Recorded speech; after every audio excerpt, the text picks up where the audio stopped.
The race to take over the Tory Party is set to dominate political headlines for the coming weeks. Yeah, I'm not sure about that, actually. I think it may dominate Tory headlines for coming weeks as people think more broadly with a new set in Downing Street. Nonetheless, members and the public alike will give their opinion on who can bring the Conservative Party back to health and win back those voters who have been left behind.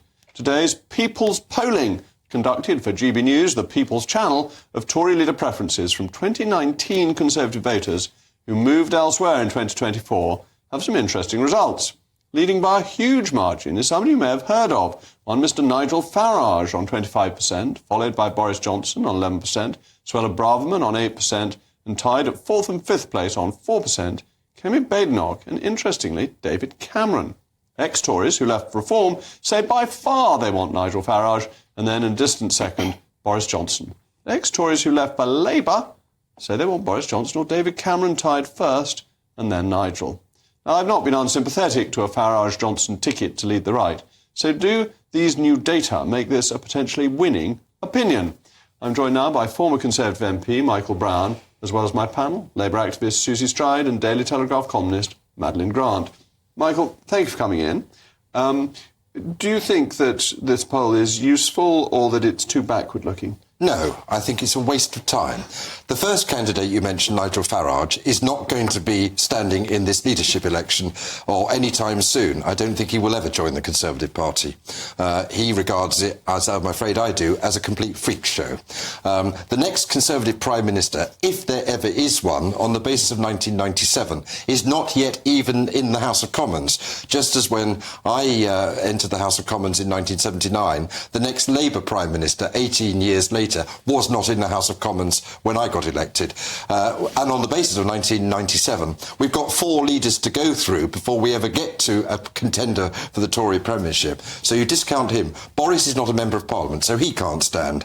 Cameron is a member of the House of Lords, so he can't stand. We've then got Braverman on 8%. I added up in this poll. I'm not suggesting that the poll figures are wrong, but what I am saying is this. If you add up the don't knows 19%, somebody else 6%, none of the above 14%, add into that Farage is 25%, Boris is 11%, and Cameron's 4%. 75% of the people who voted as they did, it isn't going to happen. So it's going to be a freak show between Braverman, Badenoch, Tugendhat, Patel, and by the way, I read just a few minutes before I came into the studio that Mel Stride is being urged to stand as well. I'd never heard of Mel Stride until he popped up on the Today programme every other day 4 weeks ago, but apparently he's been a cabinet minister for the last year or two.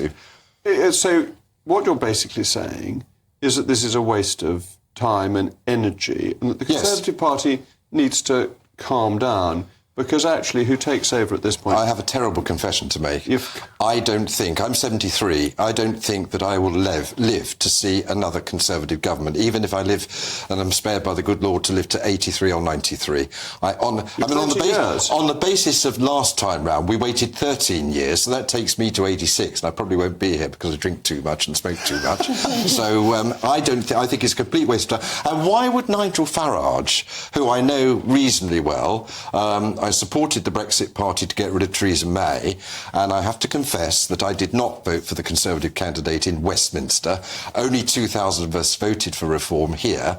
I did vote for Reform, and I see no reason why I should change my vote at the next election once this freak show has played out over the next 4 years. Well, that's pretty robust. Blimey. Come on, Madeline. Well, what do you want from me? Well, do you think Nigel could ever become leader of the Conservative Party, if not at this round of voting and the next one? Does that reunite the right, or is he simply too divisive a figure? Well, I mean, I just think that every opportunity he gets, he says that his raison d'etre, his entire modus operandi, is to destroy the Conservative Party. You know, this could present at something of a problem if he's committed to destroying the political party. But to rebuild, he wants to destroy to rebuild, because he wants to be... No, he wants to replace it. He wants, you know, his party to be the new party of the right. You know, he doesn't want the new Tory party to rise from the ashes like a glorious phoenix. He wants to destroy them. And if you talk to Reform Party people behind the scenes, I remember well into the run-up to the general election, before it even looked likely that they would win a single seat, they would tell you, we are here to destroy the Conservative Party.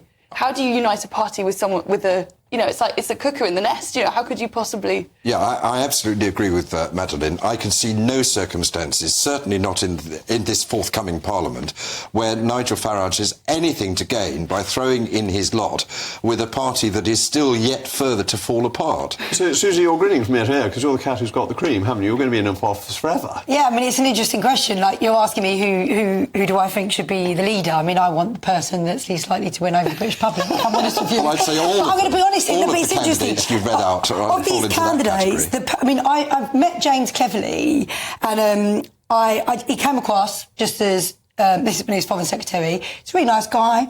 I know people that also have worked with him that just say he's a really good guy.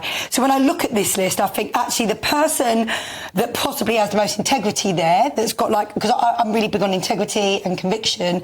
For me, I look and I think, oh, maybe James Cleverly. Robert Jenrick, because of the whole Westbury Printworks, I live on the Isle of Dogs and I'm not a fan of what went on there. He got 1%. And all that dodginess. I hope that he never gets anywhere near the leader of the Conservative Party. But I do believe in democracy, and I do believe that it's good to have, what happened in the Labour Party was a disaster when we had Corbyn, and so I do hope that you find someone that can unite the Conservative Party. I'm not sure who that is out of these But it's broader than that, isn't it, Madeleine? That it needs to unite the whole Conservative family with reform, and it could be that Nigel can unite the right. I think that's unlikely, or it could be one of these candidates. But as long as there are two parties of the right and not proportional representation, which I think would be a bad idea, we cannot win elections. Yeah.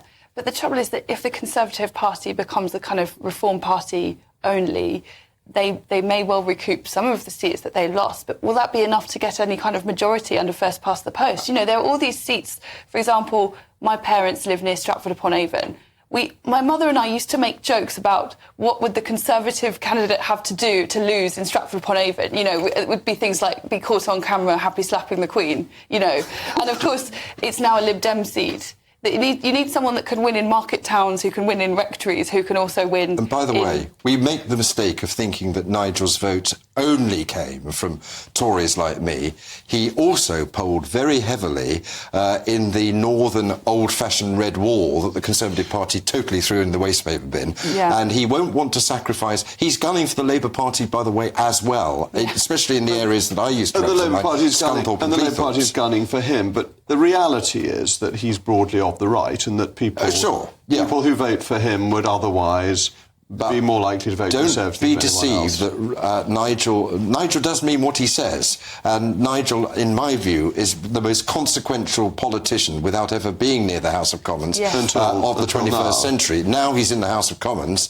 We'll see how it goes, but I will not be voting for Nigel if he throws his lot in with the Tory Party, I can assure you, and therefore I won't be voting Conservative next time either. It's a very good point. How do you, if you're a big chunk of your appeal is being completely anti-establishment, if you throw your lot in with the oldest political, until recently most successful political party in British history, what does that say? But Boris led the Conservative Party as an anti-establishment figure, so it must be possible to do. Yes. And Disraeli led the Tory Party an anti-establishment figure. Well, I think the main thing, actually, the one thing we're not talking about here, I agree, conviction is important. Having a platform that can win over all of these disillusioned Tories of different stripes, very important. But just being seen to be competent, very important too.